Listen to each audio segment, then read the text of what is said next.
Bonjour tout le monde, j'espère que vous allez bien. On va entamer une nouvelle leçon, normalement, sur le service d'hébergement. Donc, la conciergerie. Donc, lorsqu'on parle de service information clientèle conciergerie. Donc, il y a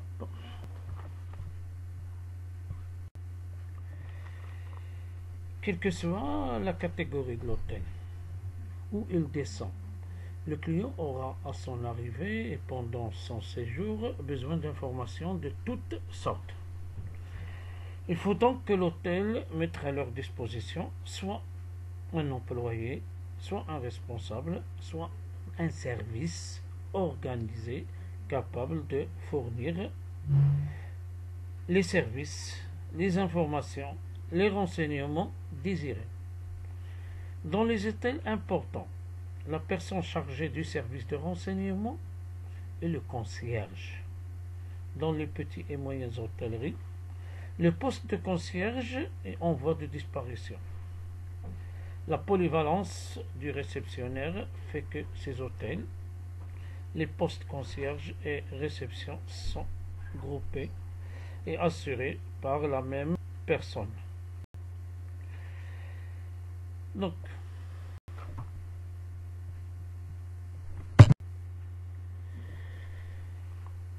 l'organisation du service de conciergerie. Bien sûr, le local de la conciergerie, toujours situé dans le hall.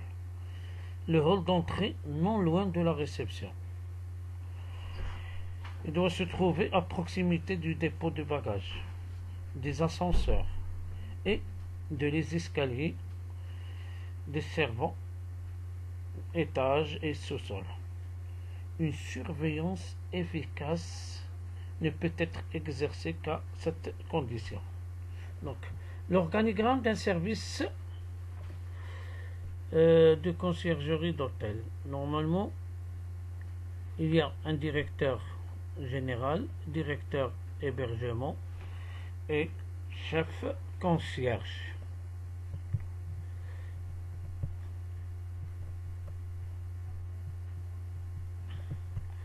On peut trouver des concierges, des chasseurs, des voituriers, des garçons, des assistants concierges, bien sûr, des tournants de hall, des chefs voituriers, ce qu'on appelle des jockeys, quelqu'un qui est polyvalent. Il y a aussi des assistants administratifs, il y a des chefs bagagistes, des grooms, un chasseur, concierge de nuit, assistant concierge de nuit, tournant de hall.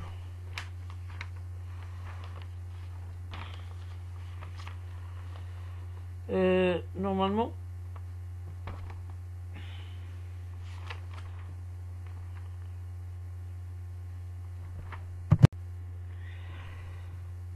donc, dans des hôtels importants, bien sûr, le service est dirigé par un chef concierge. Le personnel placé sous ses ordres devrait comprendre, s'il était au complet, les employés suivants, bien sûr. Donc, il y a les concierges, deuxième concierge ou concierge de nuit. Il y a le bagagiste qui s'occupe du bagage des clients, du port du bagage. Il y a un chasseur qui s'occupe des courses pour les clients à l'intérieur et à l'extérieur de l'hôtel. Un voiturier qui s'occupe de garer la voiture des clients. Un portier qui ouvre et ferme les portes des clients. Un garçon d'ascenseur, on l'appelle aussi un liftier, normalement, qui est responsable de l'ascenseur. Et un groupe aussi, il s'occupe des achats de l'extérieur de l'hôtel. Le concierge d'un grand hôtel a pour mission principale de veiller au bon déroulement du séjour des clients et de satisfaire toutes leurs demandes, même les plus originales. Pour cela, il coordonne le travail de l'équipe de réception et du hall. du voiturier, les portiers, les bagagistes, les grooms. Il est en contact permanent avec bien sûr, tous les services de l'hôtel. Et il gère les relations avec des prestataires extérieurs, les loueurs de voitures, les agences de voyage, les services de réservation des spectacles, de cinéma, ainsi de suite. Il mémorise également toutes les habitudes et préférences des clients afin de les satisfaire au mieux lors de prochaine arrivée. Donc, les qualités principales d'un concierge: être capable de la distinction et la discrétion, la réactivité et débrouillardise, bonne culture générale et maîtrise des langues étrangères, surtout l'anglais au minimum. La tenue requise. Bien sûr, pour le concierge, c'est souvent encore la tenue classique. Redingote bien coupé noir, gilet de même couleur ou blanc. Sur le revers du col, un insigne professionnel représente 2 clés entrecroisées sous le monogramme de l'hôtel. Pour l'ensemble des employés de la conciergerie, de plus en plus, la direction de l'hôtel choisit la couleur des uniformes. Les activités d'un concierge. Donc le concierge, il a plusieurs activités. Normalement, là, il s'occupe parfois de prendre des réservations pour les clients, soit au théâtre, soit les opéras, les spectacles divers. Faire des réservations pour des voitures de location ou sans chauffeur, avec ou sans chauffeur.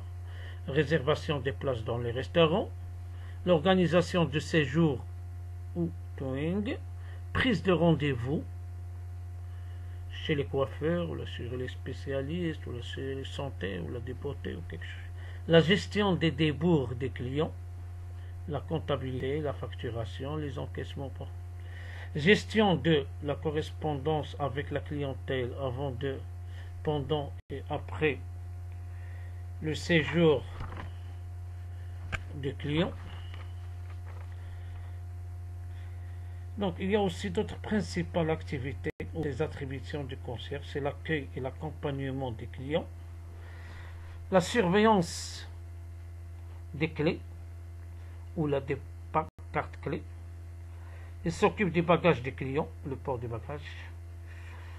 S'il y a des courriers des clients et des opérations postales, il est aussi responsable des opérations des débours, c'est-à-dire s'il y a des achats de l'extérieur de l'hôtel pour les clients. Il est aussi là, présent pendant la nuit, pendant le service de la nuit. Il contrôle les mouvements de la clientèle et il contrôle aussi les vies des clients de l'extérieur.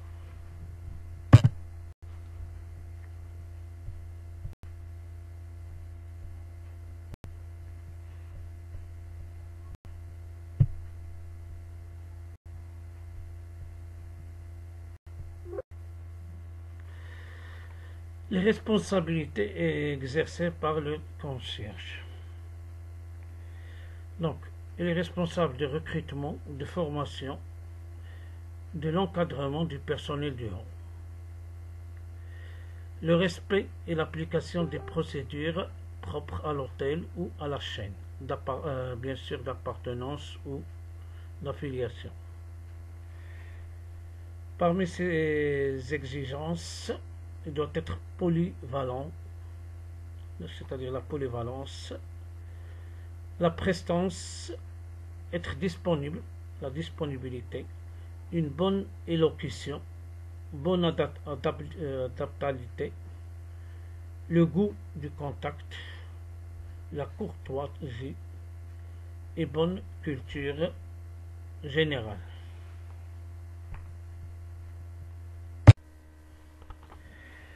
Pour les documentations ou bien les documents et matériels qu'on peut trouver au service de conciergerie. Parmi les documentations, on peut trouver les tarifs par exemple des transports, des bagages, des différentes compagnies de transport pour informer les clients s'ils ont besoin, les tarifs postaux, les documentations des différentes sociétés de location de voitures, les tarifs, les contrats, les assurances, le plan de la ville, les cartes routières, les dépliants touristiques, guide Michelin ou bien le guide bleu, un programme de spectacles, l'annuaire téléphonique, téléx, fax, horaires ou fiches horaires délivrées par les compagnies de transport, air, fer, mer, route. Il y a d'autres documents qu'on peut trouver chez le concierge. Par exemple, le livre de mouvement des bagages, un registre des bagages en dépôt, un registre assurance bagages, étiquette à bagages, des formules des mandats, des formules de recommandés par exemple, des formules de télégrammes, des registres de courrier, des fichiers de courrier en attente, des registres de débours, des bons de débours, des formules de messages, des livres de messages et parfois des fichiers messages en attente. En plus, on peut trouver bien sûr comme matériel un ordinateur internet, pèse-bagages, un petit chariot à 2 roues qu'on appelle le diable, ou bien avec 4 roues on appelle un chariot, ou bien un petit chariot métallique de libre service qu'on appelle le caddie, comme celui qu'on trouve parfois dans les grandes surfaces, une boîte aux lettres, un tableau, un rack alphabétique et numérique des clients, et un ordinateur bien sûr, un téléx si c'est possible. Le rôle du concierge. Dans les hôtels de grand standing, le concierge ou la concierge, bien sûr d'hôtel, il s'occupe, bien sûr, il a plusieurs fonctions. Parmi les principales activités, ou de ces activités, l'attribution c'est-à-dire des attributions du concierge, c'est l'accueil et l'accompagnement des clients, la surveillance des clés, la surveillance des bagages des clients, le responsable des courriers des clients et les opérations postales, des opérations des débours, service de nuit. Il contrôle les mouvements de la clientèle et contrôle surtout les visites, etc. Donc lorsqu'on parle de l'accueil et de l'accompagnement, c'est-à-dire devant l'entrée de l'hôtel se trouve le voiturier qui intervient chaque fois qu'un client utilise une voiture à son arrivée ou bien sûr au départ de l'hôtel. À l'arrivée, il ouvre les portes et salue les clients, le portier. Il prévient le concierge qui donne des ordres aux bagagistes et accueille les clients en les dirigeant vers la réception qui leur fera connaître le numéro de leur chambre. Et conduit les voituriers, c'est-à-dire personnel, au parking. Pendant son séjour, c'est-à-dire le séjour des clients, il ouvre les portes des voitures. En cas de pluie, il protège les clients avec un grand parapluie. Lors du départ du client, il appelle un taxi ou va chercher la voiture personnelle. Il aide à l'installation des voyageurs. Il présente ses souhaits de bon voyage.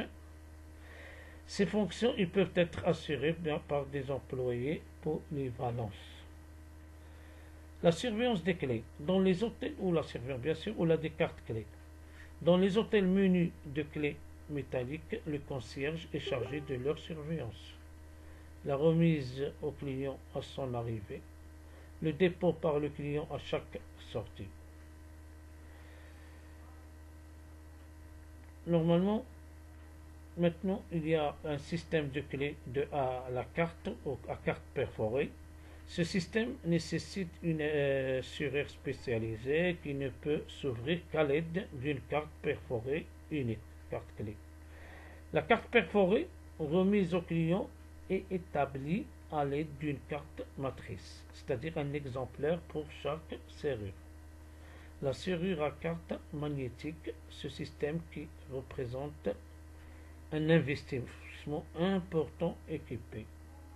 Aujourd'hui, un très grand nombre d'hôtels, de chaînes indépendants, bien sûr, de toute taille, bien sûr.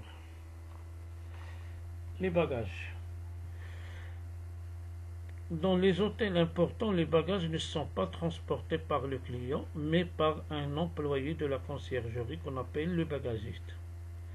La manipulation des bagages, elle exige le soin et d'attention afin d'éviter bien sûr les portes ou les détériorations dont l'hôtelier serait responsable. Exemple de système d'organisation visant à éviter les erreurs de distribution. Le bagagiste intervient à l'occasion de l'arrivée du client, pendant le délogement des clients, pendant le départ, la fixation du ticket A sur les bagages, la remise au client du ticket B portant le même numéro que le ticket A. Le réceptionniste porte le numéro de la chambre attribué au client lors des opérations d'accueil sur ce ticket B qu'il fait parvenir au bagagiste. Le bagagiste peut alors porter les colis dans les chambres du client et le dépôt des bagages. Parfois, le client ne désire pas se charger de la totalité de ses bagages et laisse ceux-ci en dépôt à l'hôtel pendant un temps déterminé. Le client, lors du dépôt des bagages, reçoit un bulletin de dépôt numéroté qu'il remettra à l'hôtelier au moment où il les reprendra. Courrier des clients, parfois les opérations postales. Le courrier, à l'aide des listings remis à jour en permanence et qui lui sont fournis par la réception, le concierge est constamment tenu au courant de la situation de la clientèle. Quels sont les clients présents, les clients à venir, les clients en départ. Ce qui lui permet de préparer la répartition du courrier les clients présents. S'il y a lieu. Indiquer le numéro de la chambre sur le courrier, le distribuer dans la chambre, le remettre au client l'heure de son passage, les clients à venir, le classer par date et par ordre alphabétique, le remettre au destinataire dès son arrivée. Le client parti, garder la trace de cette réexpédition à l'aide des fiches personnalisées. Client inconnu, conserver ce courrier quelques jours, éventuellement arrivée du client avant de le remettre au facteur.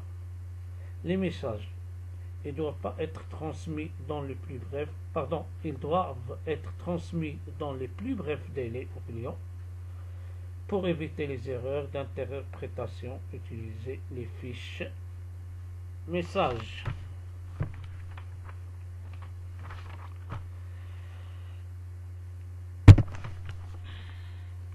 Les recommandations. Après accord de l'administration des postes, les recommandés remis par le facteur sont inscrits sur un registre spécial qui est émargé par le client.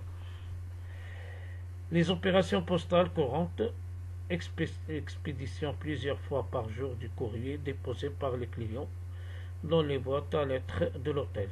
Éventuellement, selon l'organisation interne de l'hôtel, expédition des messages téléphoniques, télécopies. Les opérations de débours. Il s'agit d'une prestation exceptionnelle des hôtels haut de gamme, dans lesquels le service de la conciergerie règle pour le compte du client ses frais. Exemple, service postal, teinturerie assurée en dehors de l'hôtel, taxi réglé à l'arrivée pour les clients de monnaie locale, billets de spectacle, ainsi de suite. Le service de nuit. Le concierge de nuit, qui doit posséder les mêmes qualités que le concierge de jour, assure le service et fait fonction de réceptionnaire en cas d'arrivée de nuit non prévue, caissier en cas de départ dans la nuit non prévue, sommelier, service des boissons, postier, surveillant. De plus, il est chargé de réveiller les clients qui désirent et dont le numéro de chambre figure sur un tableau de réveil. Le contrôle des mouvements de la clientèle. Le passage d'un client dans un hôtel est toujours sur le livre de concierge. On y indique les arrivées, les délogements, les départs et toute indication jugée utile. La consultation, bien sûr, de ce livre permet d'avoir très rapidement une idée exacte des mouvements, car tous les renseignements essentiels s'y trouvent rassemblés. Dernier point, le contrôle des visites. Pour raison de sécurité, le concierge,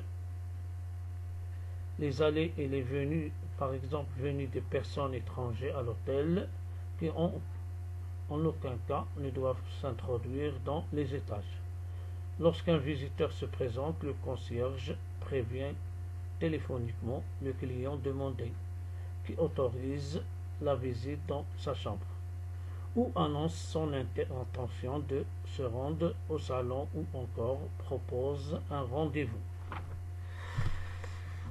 La loge de conciergerie d'hôtel est généralement positionnée près de l'entrée principale.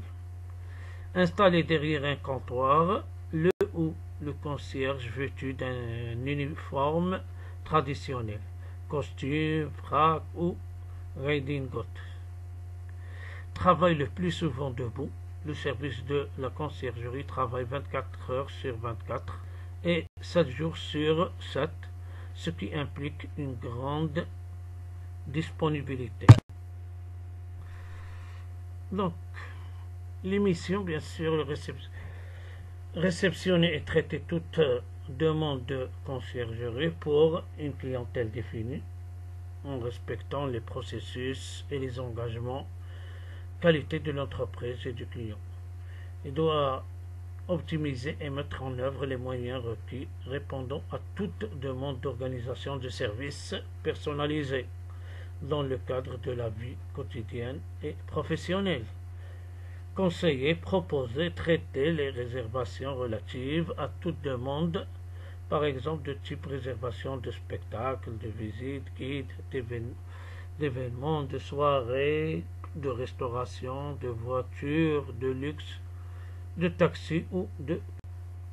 Parmi les tâches principales du concierge, travailler en étroite collaboration avec les autres services de l'établissement, avec la direction, la gouvernante, services techniques, sécurité, restaurant, bar, room service, et plus particulièrement avec la réception de l'hôtel de hall. Coordonner le travail de l'équipe de réception et du hall, voiture, portier, bagagiste, groom.